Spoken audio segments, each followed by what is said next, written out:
In this exercise, we will take a look at the tangent function.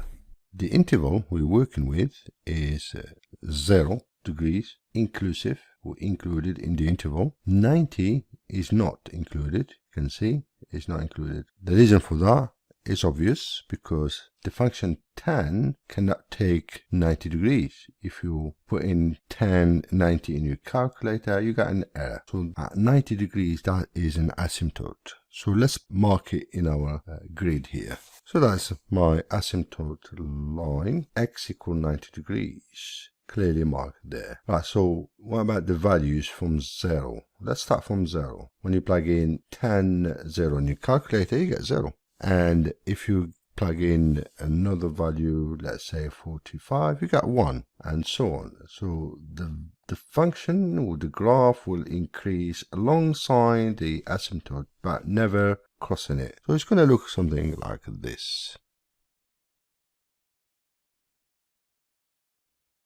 So that is the graph. Now, what about the range?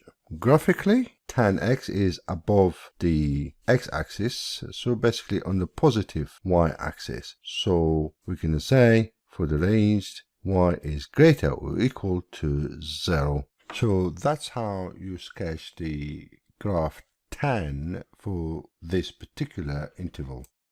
In the next exercise, we will take a look at the cosine function.